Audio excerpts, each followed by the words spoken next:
कोलकाता की पहचान हावड़ा ब्रिज। इसकी इंजीनियरिंग की कहानी ना कमाल की है।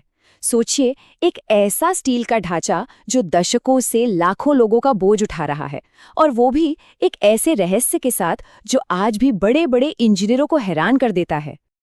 तो इस पूरी कहानी की जड़ में एक सवाल है, एक ऐसा राज जो इस पुल को सिर्फ एक पुल नहीं बल्कि इंजीनियरिंग का एक जीता जागता चमत्कार बना देता है।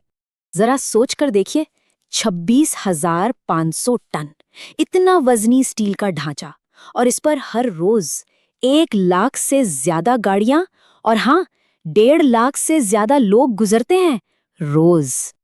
और ये सब होता है बिना एक भी नट या बोल्ट के। हाँ, सही सुना आपने। सुनने में एकदम नामुमकिन लगता है ना? लेकिन यही तो हावड़ा ब्रिज का सच है। तो सवाल ये है कि भाई ये हुआ कैसे? इसका जवाब एक शब्द में है, हॉट रिवेटिंग। और ये सिर्फ कोई टेक्निक नहीं थी, ये तो एक कला थी जिसने स्टील को स्टील से ऐसा जोड़ा कि वो हमेशा के लिए एक हो गए। लेकिन रुकिए, पहले ये समझते हैं कि इतने बड़े और मुश्किल पुल को बनाने की जरूरत ही क्यों आन पड़ी। इसके लिए चलिए थोड़ा समय में पीछे चलते हैं, 20वीं सेंचुरी की शुरुआत के कलकत्ता। उस वक्त हुगली नदी शहर के विकास के रास्ते में एक बहुत बड़ी रुकावट बनी हुई थी। देखिए, 1874 से एक पुल तो था, नावों को जोड़कर बनाया गया एक तैरता हुआ पॉन्टून ब्रिज। लेकिन शहर की आबादी तेजी से बढ़ रही थी और ये पुल बस नाकाफी था। और सबसे बड़ी दिक्कत क्या थी? जब भी कोई बड़ा जहाज आता था तो पुल को बीच से खोलना पड़ता था। नतीजा, घंटों का जबरदस्त ट्रैफिक जैम। अंदाजा लगाइए, 1906 के एक सर्वे ने बताया कि हर दिन 13,000 से ज्यादा तो सिर्फ बैलगाड़ियां उस पुल से गुजरती थीं। पैदल चलने वालों और बाकी गाड़ियों की तो बात ही छोड़ दीजिए। मतलब साफ था, शहर को एक पक्के, एक स्थायी समाधान की बहुत ज्यादा जरूरत थी। पर एक परमानेंट पुल बनाना कोई आसान फैसला नहीं था। अरे, इस पर तो लगभग 7 दशकों तक, मतलब 70 साल तक बहस चलती रही, योजनाएं बनती रहीं। सोचिए, 1855 में पहली बार ये आइडिया आया और आखिरकार 1926 में जाकर कहीं एक स्थायी कैंटिलीवर पुल बनाने का फैसला लिया गया। लेकिन जिस कैंटिलीवर डिजाइन को चुना गया वो भी कम विवादों में नहीं था। पता है क्यों? क्योंकि कुछ साल पहले ही कनाडा में ठीक ऐसा ही एक क्यूबेक ब्रिज बनाते बनाते ढह गया था और उसमें 75 मजदूरों की जान चली गई थी। तो जाहिर है, कई इंजीनियरों को ये डिजाइन बहुत ज्यादा रिस्की लग रहा था। दांव पर बहुत कुछ लगा था। चलो, डिजाइन तो फाइनल हो गया, लेकिन अब सामने आई पहली और शायद सबसे बड़ी चुनौती, हुगली नदी की वो नरम दलदली जमीन। उस पर इतने बड़े पुल की नींव आखिर रखी तो रखी कैसे जाए? और फिर हुगली नदी की सतह के नीचे करीब 97 फीट की गहराई पर इंजीनियरों को कुछ ऐसा मिला जिसकी किसी को उम्मीद नहीं थी, एक बेहद सख्त मिट्टी की परत। ये एक बहुत बड़ी खोज थी, क्योंकि सब यही मानते थे कि कलकत्ता की जमीन तो नरम और दलदली है। सच पूछिए तो इसी खोज ने इस पूरे प्रोजेक्ट को मुमकिन बनाया। अब इस सख्त मिट्टी तक पहुंचना भी एक चैलेंज था। इसके लिए उस जमाने की सबसे बेस्ट टेक्नोलॉजी का इस्तेमाल हुआ, जिसे कहते हैं मोनोलिथ कैसन। ये क्या थे? ये असल में कंक्रीट के बहुत बड़े बड़े खोखले बक्से थे, जिन्हें धीरे धीरे जमीन में धंसाया जाता था। और आपको पता है, हावड़ा ब्रिज के लिए जो कैसन बनाए गए वो उस वक्त दुनिया के सबसे बड़े कैसन थे। ये प्रोसेस सुनने में जितना मुश्किल लग रहा है ना, करने में उससे कई ज्यादा खतरनाक था। मजदूर उन बड़ी बड़े कैसन्स के अंदर उतरते थे और हाथ से कीचड़ और मिट्टी बाहर निकालते थे। और जैसे जैसे अंदर से मलबा साफ होता, वो भारी भरकम ढांचा अपने ही वजन से धीरे धीरे नीचे धंसता जाता था। ये काम दिन रात चलता था, एक पल के लिए भी नहीं रुका।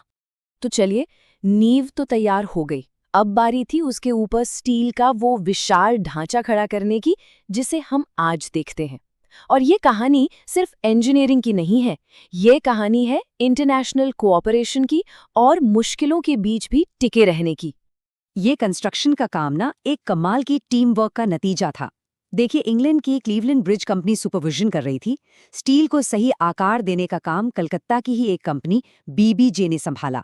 और इस विशाल पुल के लिए जो ज्यादातर स्टील लगा वो आया जमशेदपुर की टाटा स्टील से। सबसे बड़ी बात यह है कि लगभग 90% स्टील भारत में ही बना था।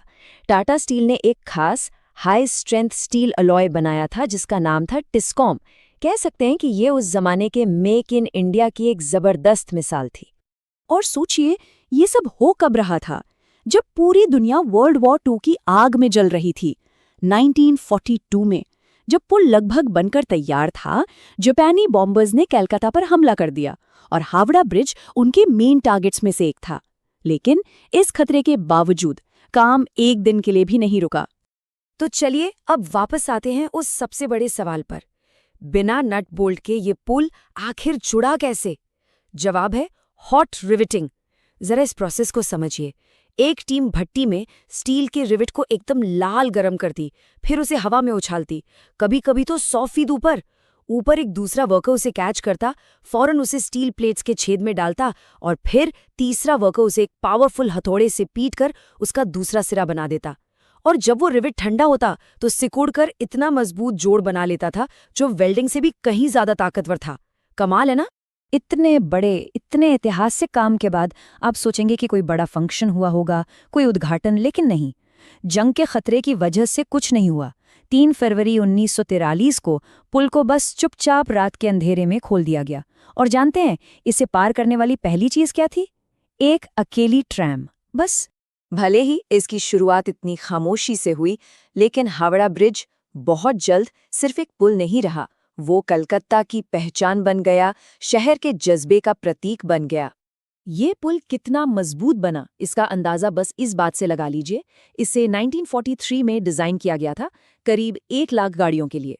और आज 80 साल से भी ज्यादा समय बाद ये हर दिन उतना ही बल्कि उससे भी ज्यादा ट्रैफिक संभालता है। ये है इसकी इंजीनियरिंग का असली सबूत। लेकिन इसकी कहानी सिर्फ स्टील और इंजीनियरिंग तक ही सीमित नहीं है, उससे कहीं गहरी है।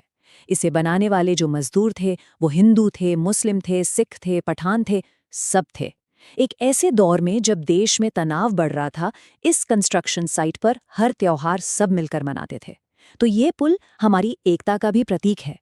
तो आखिर में हावड़ा ब्रिज सिर्फ स्टील और कंक्रीट का एक ढांचा नहीं है, ये एक स्मारक है इंसानी जिद का, मिलकर काम करने की ताकत का, और इस यकीन का कि जब लोग एक साथ मिलकर कुछ करने की ठान लें तो नामुमकिन को भी मुमकिन बना सकते हैं।